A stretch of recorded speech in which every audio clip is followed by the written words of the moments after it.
Ho, ho! Welcome to the 12 pods of Christmas. And today is the 10th pod of Christmas. And today's special guest is Michael. So without any further ado, let's gather up all that Christmas spirit and welcome him to the podcast.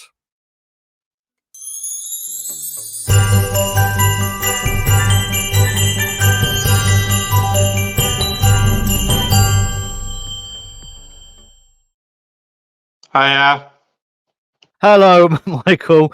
Welcome to the 10th pod of Christmas. It's lovely to have you here joining me on this festive season. On a scale of 1 to 10, how Christmassy are you feeling at the moment?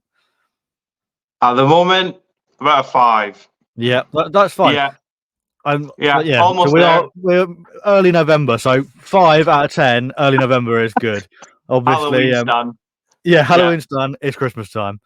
All the shops are full of Christmas decorations. Yeah. Yeah, and the songs have started coming on the radio. By now, to be fair, when this episode's released, there should be Christmas songs, every single song on the radio. And I've just had to pull out my Christmas jumpers. I was Fantastic.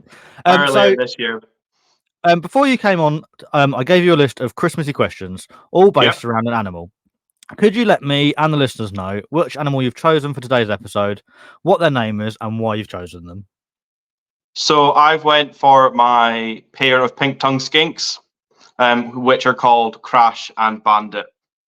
Most of my animals have got names based around video games I grew up with or nostalgia type things. So Crash and Bandit are Crash Bandicoot. Yeah, fantastic names. Like kind of separated. So they're my pink-tongued skinks. They were the third reptile I ever owned, third species I ever owned, and they were the first species I ever bred. I absolutely love them. I think they're fantastic. A lot of misinformation about them, a lot of questionable care as well. But I really enjoy the species. Brilliant. My wife would probably disagree with you. She likes reptiles. She's not. I wouldn't say she's a massive lover of reptiles, but she definitely doesn't against them. Like she has got her own tortoises and some chameleons and stuff. Yeah. But the rule in my house is we're not allowed skinks. There's something about skinks. She just doesn't like them at all. I've got a story about that as well. So I remember young. So before I had my first reptile, we were at a butterfly house. And my mom was very similar. She was like, "Oh, they're all right," but I was obsessed. This was before I got my first beardie, and she's seen a blue-tongued skink, in like one of the vivs in the butterfly house, and she just seen the tongue going, and she was like, "Oh, that's really cool." She just seen the head, and then it came out of its hide, and she freaked out. I was like, "What are you doing?" She's like, "Oh no, it's too snake-like." Yes, but my wife doesn't mind snakes. It's really weird. Yeah, I've asked her what it is specifically she doesn't like, and the response is normally, "It's a skink. I don't like it," and I don't know why that is. But yeah, they seem to provoke quite an opinion. Right, let's get stuck into the podcast. So, if you have been listening already, you know this is episode 10. They're quite short episodes, but it's all a bit of fun. And if you want to hear a serious episode with Michael in the future, listen out in the new year. But let's get started. Let me bang on some Christmassy background music, and then I'm going to set the scene. Michael, so you've got all your questions, and they will all make sense very shortly, all right? Okay. So, let's set the scene. It's Christmas Eve. All the shopping is done. Santa's sleigh is fully loaded, and the sun has started to set. It's a cold, crisp evening, and the snowflakes are just starting to fall. Crash and Bandit and family are on their way to the Christmas panto. But what song are they listening to on the drive there, and which pantomime will they be enjoying this evening? So they are currently listening to Skinking Around the Christmas Tree. Fantastic. And they are going to go see Bandit and the Beast. Oh, for another Beauty and the Beast plan. I like that. It's a good one. Yeah, go for it. Yeah, Skinking Around the Christmas Tree. I think best one so far we've had. So absolutely fantastic. Right, so they've all enjoyed the pantomime. The pantomime's now over. Everyone thoroughly enjoyed themselves. And they're back in the car, singing along to Skinking Around the Christmas Tree. They arrive home, and Crash and Bandit get tucked up into bed. Drifting off to sleep, they can hear the jingle bells of Santa's sleigh faintly in the distance, just as they're nodding off. But, in the pink-tongued skink universe, what animals are pulling Santa's sleigh? Pink-nosed reindeers. Oh, I like it. A nice play there. That's a good one. Yeah. Are they all pink-nosed, or is it just Rudolph with the pink nose? Just Rudolph. Yeah. I'm thinking like bright pink, like a pink tongue skink's tongue. Oh, yeah. Fantastic. Right, so Crash and Bandit have woken up. At the foot of their bed is a small but perfect Christmas stocking with one perfectly sized little stocking gift inside. What is the gift? Chocolate coated snails, because skinks love snails. Yeah, skinks do love snails, and it's amazing watching them eat them as well. Oh, their jaws are fantastic. Yeah. So everyone's feeling very Christmassy. The festivities have obviously started really properly now. They've got some presents open. Crash and Bandit run down the stairs and see their glorious Christmas tree with loads of gifts underneath. However, in human world, there's normally a star or an angel on top of the Christmas tree. But there's going to be something different on top of the tree. So what is on top of your tree in Pink Tongue Skink World? I've went for a basking heat lamp for optimal basking temperatures. Yeah. Fantastic. And it's not a fire hazard either because it's all make-believe.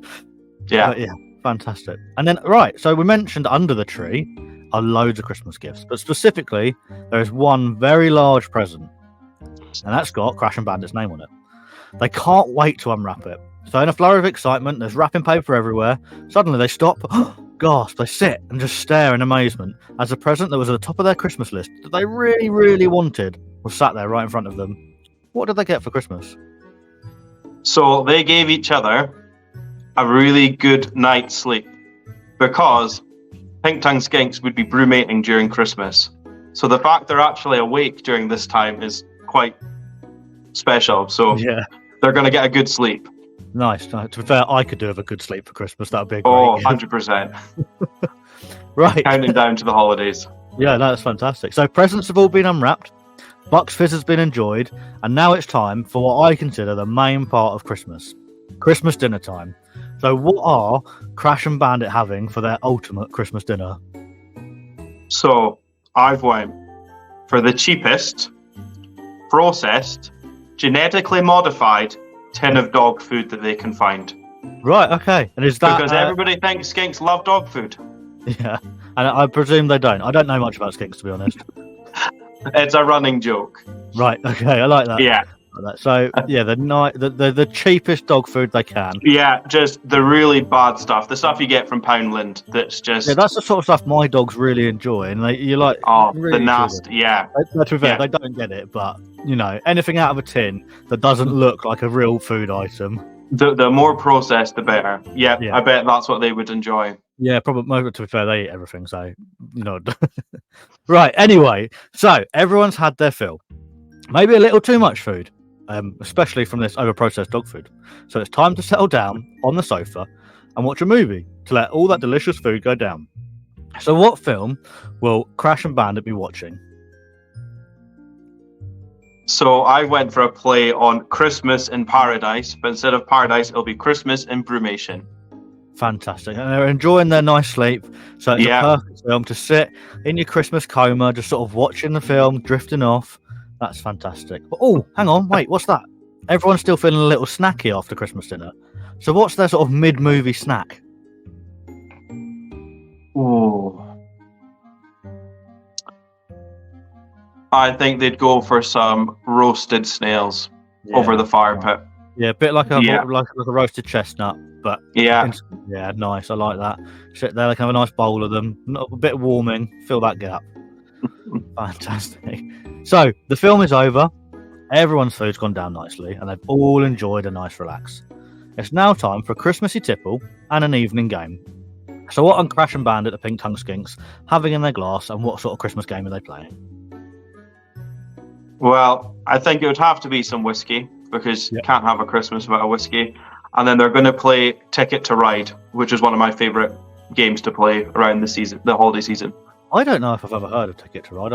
Go on, describe it to us if you can. It's the train game. So you have to build train routes between different cities. So we've got the Nordic version, which is all snowy themed. Yeah. Oh, that sounds quite. I'm going to look at that. We were looking at for Christmas games this week. I was looking at one called. I can't remember. It's like Build the Pizza or something. It's a bit like a Trivial Pursuit type game. Oh, I love Ticket to Ride. We've got the European one for during the year, and then we've got the Nordic kind of Christmassy one for Christmas time.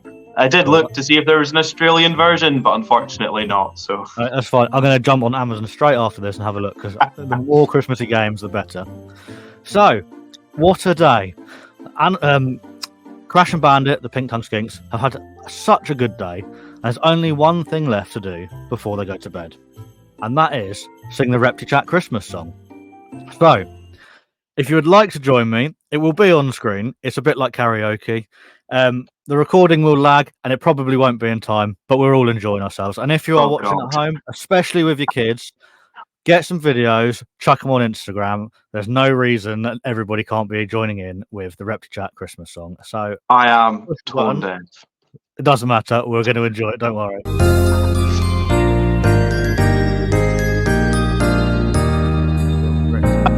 On the first day of Christmas, my guest sent to me one drone touching in a tree.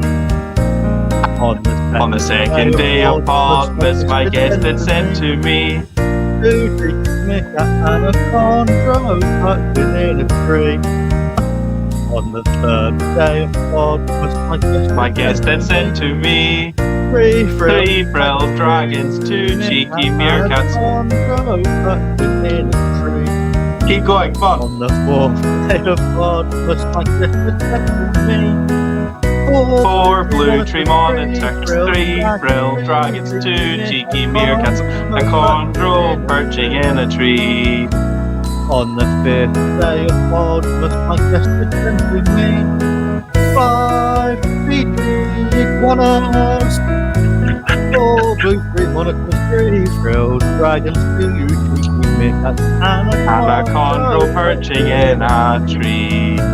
On the sixth day of Christmas, my guest had sent to me six royal pythons, five peachy iguanas. That doesn't. Four blue tree monitors, three frilled dragons, two cheeky meerkats, and a chondro perching in a tree. On the seventh day of Christmas, my guest had sent to me Western hognose, six royal pythons, five bees. I can't do that, but four blue tree monitors, three frilled dragons, two cheeky meerkats, and a chondro perching in a tree. On the eighth day of Christmas, my guest had sent to me eight marvelous macaws, seven western hognose, six royal pythons, five PG iguanas. Three frilled dragons, two cheeky meerkats, and a chondro perching in a tree.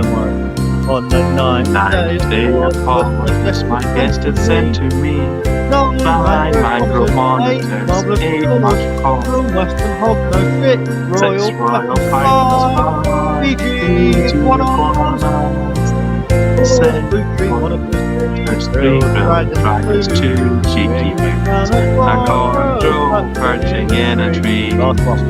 On the 10th day of Christmas, my guest had sent to me 10 pink tongue skinks, 9 mangrove monitors, 8 marvelous macaws, 7 western hognose, 6 royal pythons, 5 PG iguanas, 4 blue tree monitors, 3 frilled dragons, 2 cheeky meerkats, and a chondro perching in a tree.